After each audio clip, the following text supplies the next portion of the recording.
Halo teman-teman Wijaya Trading, pastikan kalian sudah subscribe channel ini sebelum nonton videonya.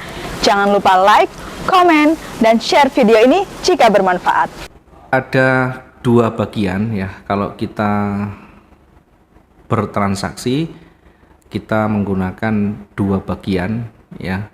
Bagian pertama namanya platform, bagian yang kedua namanya server atau web. Nah, biasanya di transaksi-transaksi online atau trading yang memanfaatkan online ini, yang secara umum ini menggunakan dua jalan atau dua platform ya, satu platform satunya website. Kenapa dua? Karena untuk ya tentu keamanan, untuk kecepatan dan sebagainya. Platform ini ada banyak sebenarnya, cuma yang paling populer adalah MetaTrader. Ini yang paling populer. MetaTrader ada generasi 4, ada generasi 5. Kemudian yang kita gunakan yang mana? Generasi 4 atau yang 5? Kalau kita hanya transaksi di euro, pound sterling, emas dan sebagainya ya, ini kita lebih baik menggunakan yang generasi keempat. Namun kalau kita menggunakan cryptocurrency, kalau kita menggunakan saham, kita menggunakan minyak dan sebagainya, itu yang kita bisa menggunakan MetaTrader 5 ya, karena nanti di sana akan lebih lengkap. Kalau hanya di pair utama mata uang dan emas, ini MT4 sudah cukup. Fungsinya di sini untuk analisa dan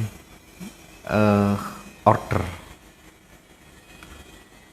jual beli dan sebagainya, ini untuk analisa dan melakukan order transaksi. Sementara di website ini untuk pendaftaran atau untuk daftar,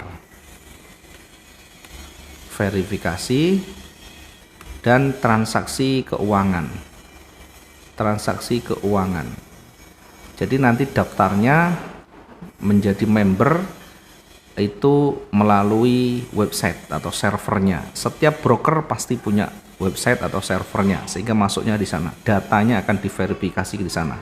Termasuk ketika kita profit misalkan ya, kita transaksinya kita untuk ordernya jual beli atau untuk analisanya kita menggunakan MetaTrader ini. Di MetaTrader tidak bisa kita gunakan untuk deposit, tidak bisa kita gunakan untuk withdraw atau tarik tunai. Maka untuk withdraw atau depositnya kita menggunakan server atau websitenya, sehingga nanti untuk withdraw tarik tunai lewatnya di servernya ya. Server ini atau web ini biasanya nanti menggunakan http www dan sekian ya .com begini. Nah, kalau platform ya kita langsung download dan install, nanti langsung masuk di sana, sehingga ini tidak membutuhkan spek terlalu tinggi ya, tidak membutuhkan spek komputer terlalu tinggi. Yang terpenting internet juga lancar, kemudian mesinnya juga normal ya, artinya tidak ada kendala di sana ya, tidak harus menggunakan spek yang terlalu tinggi sebenarnya, karena cukup ringan menggerakkan dari platform ini. Yang paling penting jaringannya harus betul-betul lancar ya. Ini yang akan kita bahas nanti berkaitan dengan MetaTrader ya. Kalau berkaitan dengan server atau web atau brokernya ya, saya kira Pak Sam sudah punya catatan sendiri, tidak perlu kita bahas di sini ya. Kalau ada pertanyaan saja nanti silakan langsung tanyakan, tidak apa-apa ya. Saya akan fokus di MetaTrader ya, khususnya MetaTrader 4 ya. Saya membahas di MetaTrader, khususnya MetaTrader 4, sehingga kalau di MT4 ini kita lihat tampilannya seperti ini. Nanti ada MT5 ya, hampir sama ya, sebenarnya hampir sama tampilannya, tidak ada perubahan yang terlalu signifikan ya, cuma lebih lengkap ya untuk ini ya, untuk marketnya, pairnya ini jauh lebih lengkap gitu ya. Kalau kita hanya XAU, Euro USD, GBP USD, kemudian pound sterling Jepang dan sebagainya, yang secara umum menjadi pair utama itu, kita bisa menggunakan MetaTrader 4 ini. Ada banyak toolbar di sana ya, banyak toolbar biar nanti kita tahu. Yang pertama ada menu, di sisi paling atas itu ada menu. Ya ini standar ya. Karena pada dasarnya file, menu view dan sebagainya ini bisa kita pindah kemana-mana ya, sebelah kiri, sebelah kanan boleh saja. Ini kita mengacu pada standar ya, standar bawaan dari aplikasinya. Ada menu, jajaran menu, ada menu itu ada file, ada view, insert, chart dan sebagainya. Ini gunanya ya ada pilihan. Kalau menu di situ ada pilihan new chart, kemudian ada open data folder, login dan sebagainya. Nanti kalau login di sini, kalau sudah punya server, sudah punya akun di brokernya, nanti tinggal login di sini. Ya, di login ini nanti akan disuruh memasukkan kita. Apakah kita menggunakan broker apa, terserah di sana akan muncul ya. Di sini ada banyak pilihan. Kalau kita downloadnya sesuai dengan broker masing-masing ya. Di sini ada loginnya, kemudian passwordnya dimasukkan, kemudian itu di servernya real berapa nanti akan muncul di situ. Kemudian ini termasuk berlaku untuk yang akun demo. Kemudian selanjutnya ada view. Ada view ini untuk menampilkan standar-standar dari tampilan yang ada. Ya biasanya standarnya itu ada 3. Di toolbar ini, view toolbar ini ada standar, ada 4 standar untuk toolbarnya, yaitu standar, chart itu sendiri, line studies dan time frame. Ini kalau kita hapus, kalau kita hilangkan centangnya, nanti akan terjadi seperti ini. Nah sekarang ada banyak tombol-tombol di atas. Nanti kalau kita misalnya hilang, suatu saat ini hilang begini ya, nanti kita akan kembalikan seperti apa sehingga kelihatannya sepele, kelihatannya tidak terlalu berpengaruh terhadap transaksi kita. Tapi kalau terjadi hilang seperti ini, kalau kita tidak tahu caranya, tentu akan kebingungan. Kita mau zoom in dan zoom out tidak bisa, tidak ada tombolnya. Kita mau tarik garis tidak bisa, tidak ada tombolnya. Termasuk ketika kita mau membuat satu pemetaan ya, tentu akan kesulitan di sana karena tidak ada toolbarnya atau tombol yang diwakili oleh gambar. Maka kalau muncul seperti ini, jangan terlalu bingung ya. Yang terpenting kita bisa tahu saja ilmunya, tahu saja tekniknya atau caranya paling gampang. Maka kembalikan ke menu view. Kembalikan ke menu view. Nah, kalau file, edit, file, view, insert ini secara umum pasti ada. Tinggal kita masuk ke view, toolbar lagi. Kemudian yang 4 ini kita centang lagi satu persatu, mulai dari standar, kemudian kembali lagi view, toolbar, chartnya dimunculkan, toolbar, line studiesnya dimunculkan, kemudian toolbar, view, toolbar, kemudian time frames. Ya, ini dimunculkan semuanya, sehingga akan muncul gambar-gambar ini. Ya, satu persatu akan muncul.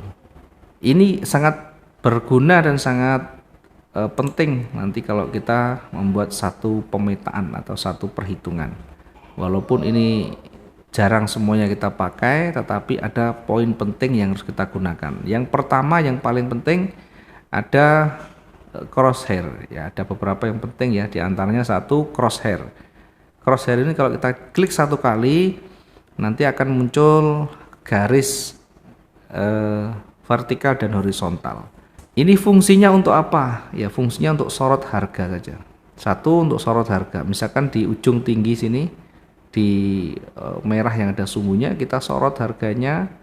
Di situ akan muncul di sebelah kanan itu yang hitam ada 1755, sekian.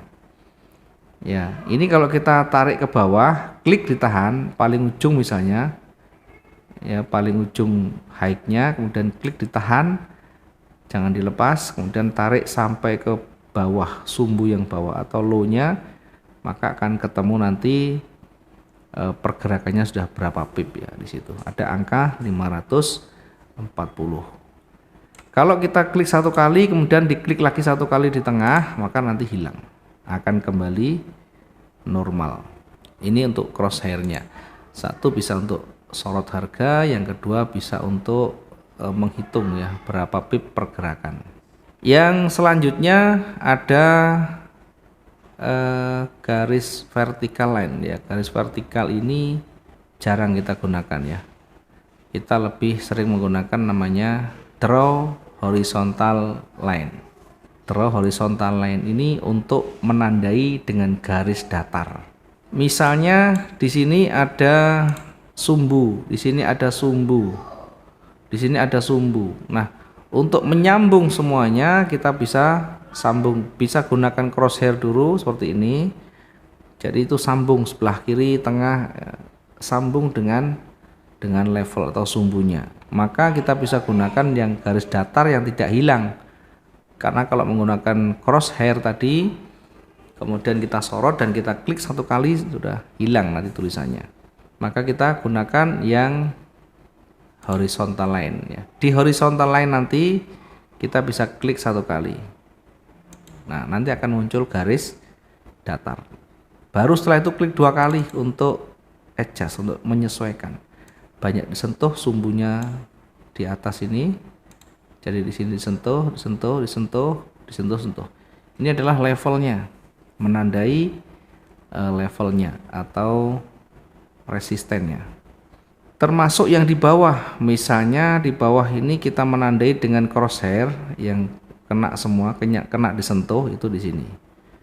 Sehingga nanti kita bisa buat garis datarnya untuk menandai. Nah, ini untuk menandai, karena kalau ini sudah diklik satu kali, kemudian kita lepas, ini sudah membentuk suatu garis horizontal. Di garis horizontal ini akan muncul nanti harga sebelah kanan. Yang highlight warna biru ini adalah harga dari yang kita tandai itu ya. Kemudian selanjutnya tadi ada horizontal line, ada crosshair, ada lagi namanya trend line ya. Ini garis yang berikutnya adalah draw trend line. Kalau draw horizontal berarti menarik garis horizontal ya. Kalau yang dipilih adalah draw trend line, maka ini untuk menarik garis trend. Nah, garis trend itu seperti apa? Namanya trend itu kan satu kecenderungan, apakah naik atau turun. Sehingga kalau kita menandai garis trend di sini, klik di satu kali, kemudian kita klik di sini sampai ke atas misalnya. Nah, garis trend itu kalau bergeraknya ke atas kita bisa gunakan yang banyak menyentuh ya. Kita taruh di bodinya yang banyak menyentuh, di ujung bawah yang banyak menyentuh. Nah, karena ini yang di bawah sampai ini ada kena juga, maka kita bisa gunakan seperti ini. Lah, itu kan melewati ya. Dia sempat turun dan melewati kembali. Maka yang mewakili satu tren, mewakili satu pergerakan ke atas itu adalah garis ini. Nah, garis tren ini kalau kita awal biasanya belum disetting, nanti akan munculnya seperti ini. Akan muncul candlenya seperti ini ya. Coba kita klik satu kali di garis draw trend line ini, kemudian kita coba tarik. Klik ditahan, ditarik. Nah, yang ada adalah garis panjang yang tidak bertepi yang di atas, tidak ada ujungnya. Walaupun kita perkecil terus begitu ya, nanti tidak ada ujungnya, dia panjang terus.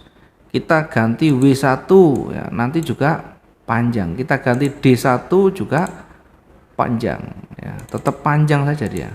Nah, ini namanya garis draw trend line. Nah, caranya bagaimana supaya ini tidak panjang, supaya bisa diputus dan ditarik naik dan turun. Maka caranya klik 2 kali, kemudian di titiknya itu klik kanan, trending atau trend line properties, kemudian ini ada common, ada parameters ya. Parameternya diaktifkan dulu, tabnya, kemudian setelah itu ada muncul tulisan ray, sebelah kiri ada kotak.